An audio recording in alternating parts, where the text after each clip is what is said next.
Welcome to the Work-Life Balance Podcast. I am Kara. And I am Maggie. Together, we're a power real estate team with the Bajetti Partners in Nashville. We believe that the hustle culture of today's driven entrepreneur who lives and works in Middle Tennessee requires balance. Hi guys, welcome back to Work-Life Balance with Kara and Maggie. Welcome back. Welcome back. Today we have a very special guest, Miss Stacey Evans, a Sherwin Williams Design Account Executive. Yes. Hi, everyone. So Thank welcome. you so much for having us. Thank you for having me. I'm excited. Hey, thanks for coming on. We're so excited to learn more about you and your job and exactly what you do. So if you want to give us just like a brief overview of really who you are. Sure. Well, I've been with the company for 13 years, and my current role is supporting all of the residential designers and architects, not just in Nashville, but also Knoxville, Memphis, and Chattanooga. Okay. And I do that through providing them product education and specification, a color education if they need it, as well as supporting them with color tools and things like that. Okay. So what does that look like day to day for you as far as like, are you working like B2B or B2C, like customer base, or are you working with other businesses? Definitely more customer base. Okay. Yeah. So is that like just so I kind of understand, because obviously Sherwin Williams is a huge company. And Sure. So are you working on like customers that need your help addressing something, or is it custom homes, or is it multi-family? Like what exactly are you? It's a little bit of everything. Okay. The designers I work with typically work with custom builders, or they work with general contractors, or they work with their own individual homeowner clients. Okay, so it looked like a subdivision. You'd go in, you would help the design team. This is our color scheme for the project.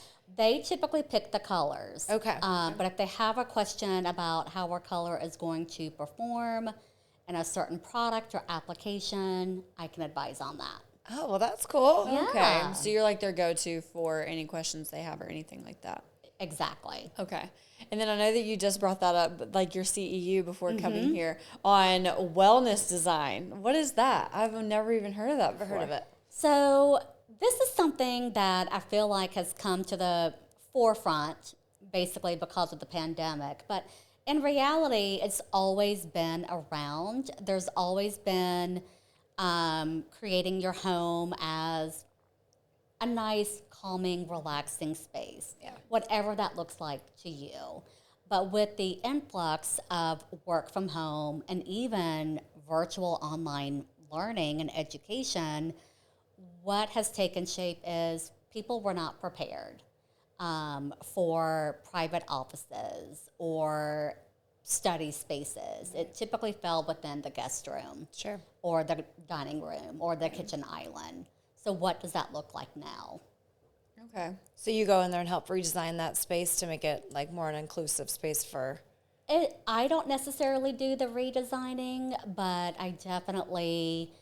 Today, we talked about different tools at their disposal, from the different coding technologies available to color theory and color psychology, what colors promote wellness and well-being, how to incorporate what we call biophilic design, which is basically bringing elements from nature into the space. Okay. So we're both like psychology people. So how much do you think that actually like plays a role in everything that you do in like design, and how much like color theory? I don't know. There's so much that goes into it. The color is one of the most emotional components to design in general. And when it comes to work-life balance and creating a home where you have to have some separation, those tools can be maybe designating that garage into a meditation space, or using your outdoor patio as a quiet space for reading, meditation, things like that. What is going to separate your work life from your home life, and how do you keep that separate? Yeah, especially if it's in the house. Especially if it's in the house. Yeah. I will say the trend that I'm seeing the most in general are definitely moving that home office off of the main floor. Okay. finding a little nook or a little niche somewhere out of the main traffic of the home. Okay. And definitely out of your bedroom. Definitely out of the Do bedroom. not want to wake up and see your workspace or go to bed because you can't let your mind, like, you just naturally cannot relax if you're staring at a pile of papers, right? Exactly. I don't keep any devices in my bedroom. Yeah. No. My phones, my work phone, my personal phone, down the hall. You don't even keep your phone next to your bed? No. Oh, my God. I need to break that habit. I know. How about a me TV? too. Do you do a TV? No, I don't have any. No. So you go in and you could not, like, fully relax. I go in and like I that. fully Yeah. relax. I think that's a good, I think that's a lost trait. I think we all rely on noise to go to bed, Exactly. you know, and it's Everybody like, does. when does your body ever get to shut down naturally? It doesn't really. It doesn't. No. And when you think about noise in general, there's so much coming at us. All Not the just time. physical noise, but emotional noise and mental noise. And All the time. I've got 3 stacks of books by my bed, and that is it. Yeah, it's her Just a little alarm sanctuary. clock. I love that. I was gonna say that earlier, like making it like your sanctuary. Yeah. So what do you think, I mean, doing this on a daily basis is the most important part of your home as far as like design goes? And what do you think, what area of your home has the most impact on you? Is it your bedroom? Gosh. There are 2. Okay. My bedroom is definitely my sanctuary. But then I have a little reading nook. And that's where I'll start my day and journal and meditate. And right next to that reading nook is a gallery wall, which is I love that. basically my life. Uh-huh. But first piece of art I bought, family photos, travel photos, things like that. It just makes you feel good. It makes me feel good. Yeah. I Yeah. thought you were going to say the kitchen. No. Because I feel like the kitchen, like for what we do as realtors, like Right. the kitchen is like the homes, you know, and Right. most of our clients, that really is where you spend most of your time with your family or entertaining or whatever. So people really want the kitchen to feel really good when you walk into it. And usually it's light and bright and creates that nice, you know, simplicity. Sure. You know, and then the master bedroom, of course. Those are the 2 things on the realtor sides. Well, and the kitchen is the heart of the home. Yeah, It's the is. hub. Yeah. It's always the hub. Right. But for me, I mean, yes, I cook and Yeah. clean, but when it comes to relaxation and just getting grounded, it really is my little reading nook. So when you talk about color, I know Sherwin Williams every year comes out like their color of the year. And I think they just released it. Didn't they just release Yes. it? I don't know what it is because I didn't read the article yet. But is it like, how do they pick that color? Because it's kind of intriguing. Like, is it like for me, my natural colors are I love the taupes and the lights and the brights. Like I'm not a big dark wall color at all. Right. Is that kind of how they do it on people's mood and studies? Like, how do they pick this color? Or is it the most sales, bought? Or, yeah. It's definitely through what's happening in the world, Okay. globally, Interesting. socially, politically, just in general. Okay. Travels, fashion. Okay. So it really is more comprehensive. Wow. Yeah. So look at everything in RK. Like, if you're looking at the world, this is the world's color. Well, this then wouldn't year. it be black? I know. I mean, Or look like red. kind of a dark color. Bright red. Well, and that's just the history of color to begin with. You know, in the Great Depression, you know, it was very muted Yeah. colors. But then when you have like the 60s and 70s, it's like Vibrant. the acid, vibrant colors. Yep. So it really does kind of, it's always impacted what's happening in the world at the time. So what is it this year? Is it a neutral? Technically, it can be considered a neutral. Is it a taupe? Yeah. Is it a cream? I'm picturing just one very, like, a color between that jacket on the wall and the wall. I know, I bet it is. I would say it's definitely a shift from what we've been doing. Okay. So it's definitely a color. It's lighter than what we've done in the past. I don't want to give away too much because we have events coming up. Oh, so they Okay. haven't released it yet. Like it's not able to purchase yet? You can definitely download the color palette, Okay. but they have not announced the color of the year yet. Or put it in the stores yet. So Right. she's Okay. like keeping a secret over Ooh, here. I like a secret. Yeah. So stay tuned. Okay. Dude, That's good. I know. Because love people that. are so funny about, like, they really follow that. Like, oh, this Yeah. is the color, and that's painting my house this now. Yeah. Right. You know, it's kind of like the HGTV when they always come out every year with the HGTV garage and the HD. You know, I mean, I based our garage off of last year's model because I loved it so much. And it was Right. like, oh, well, that's such a great style. So people, yeah, it is nice for us to have something to follow. Right. You know, if we're not super creative on our own. Yeah. I'm not. And I think that's the beauty of color in general. What you're seeing in the magazines and what you're seeing on TV, it doesn't necessarily have to apply to a wall color. It can apply to a piece of art, Right. or a piece of furniture, or something. Yeah. Because not everybody wants deep, dark, moody walls. Right. Not everybody wants white walls. So color really is personal, and it's finding what's going to give you that Yeah. feeling. And that's different for everybody, It's right? different for everybody. Like some people might want that dark gray, which we went through that phase. Grays were super in. Yeah. And now I feel like they've faded out. And I mean, for the most part. You still seeing a lot of them? We're still seeing a lot of grays. Okay. Now, it's not the cooler grays. It's definitely a little bit warmer. Okay. But grays in general as a hue, it's very classic and timeless. Yeah. If you go into any art gallery, you're going to see gray walls. Yeah. So as long as you can love that color, no matter what it is, and have it withstand the trend, you're going to love that color. So in that sense, gray will never go out of style. Right. But do you find that like for me, just for example, my house in California was gray walls, black trim, and white. It was all gray, black, and white. It was beautiful. But here, it's more of a natural state outside. And so for me, it was like bring the natural colors in, the creams and the whites and the browns.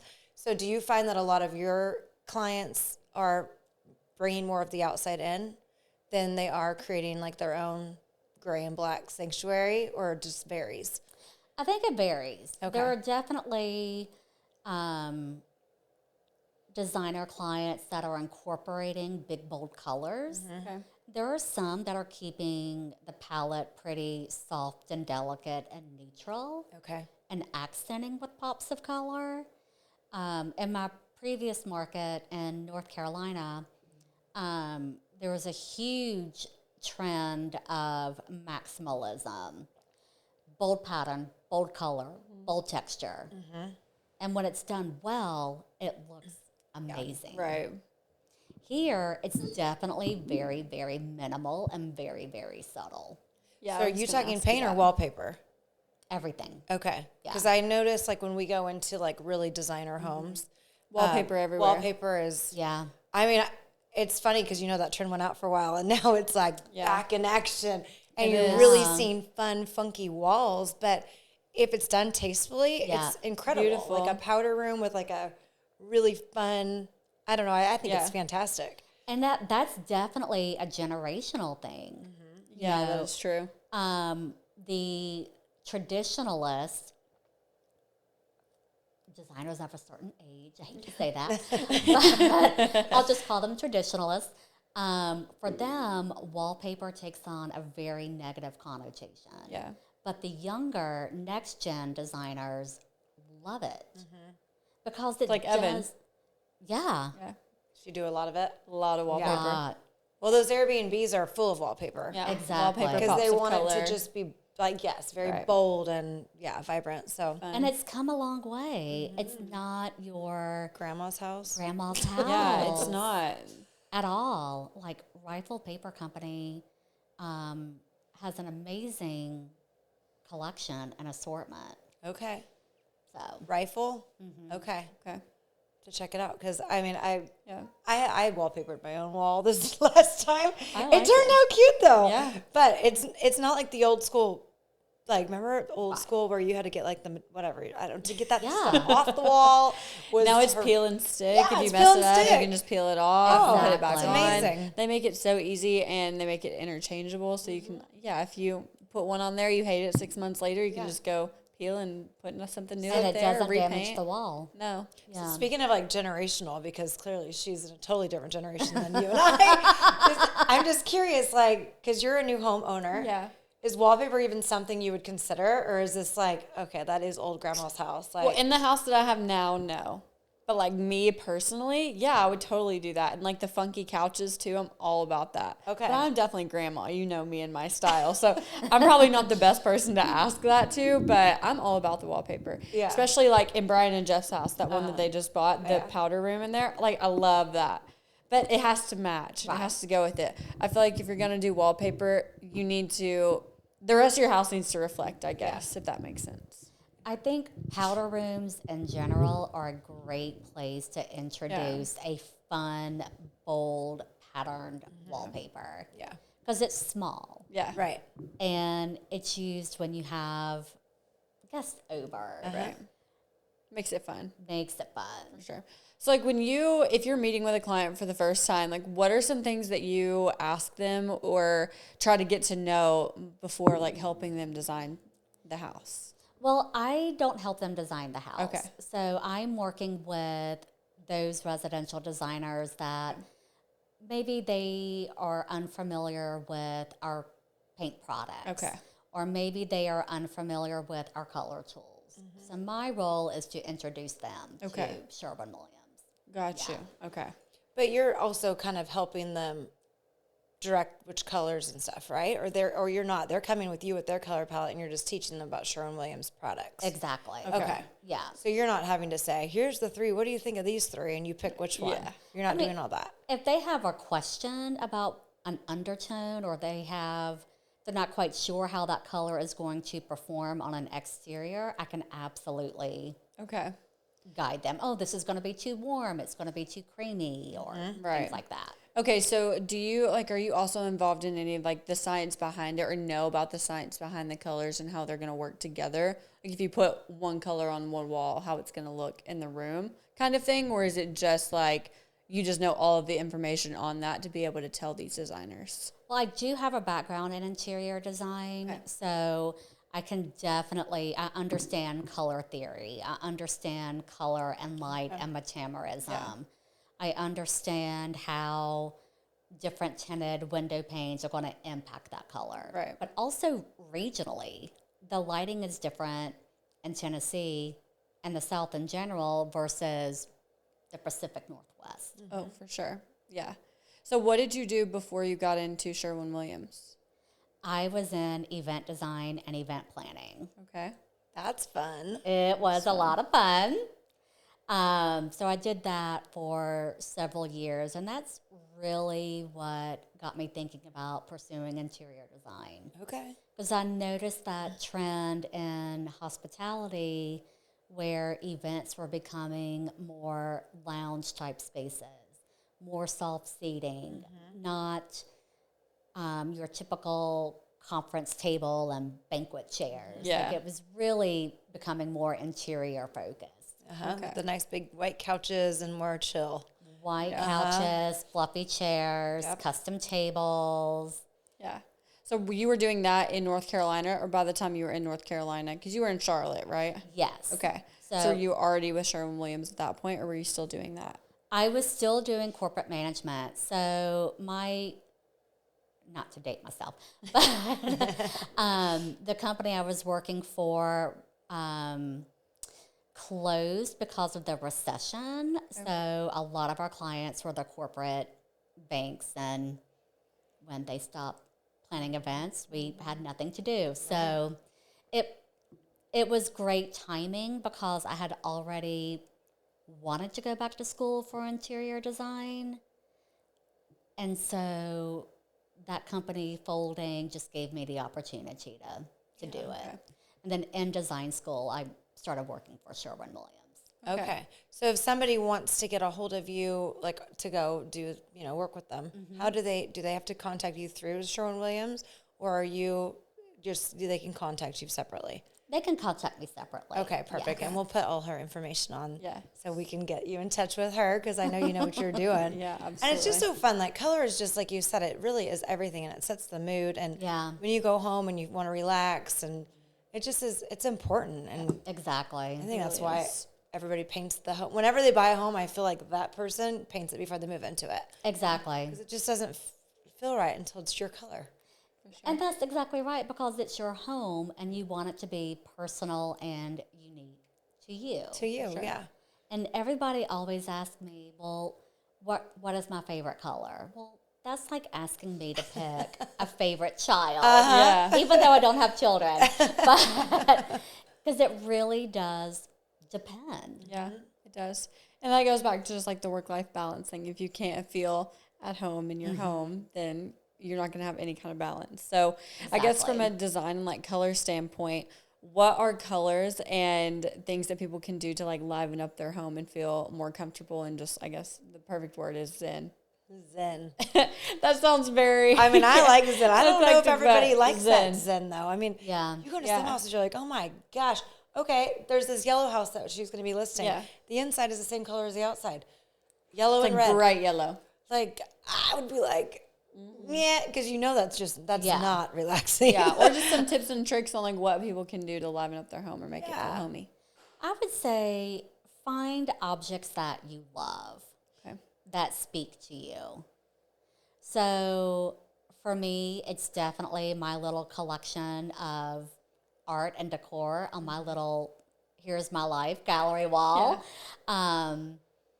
But it's also knowing what colors you love.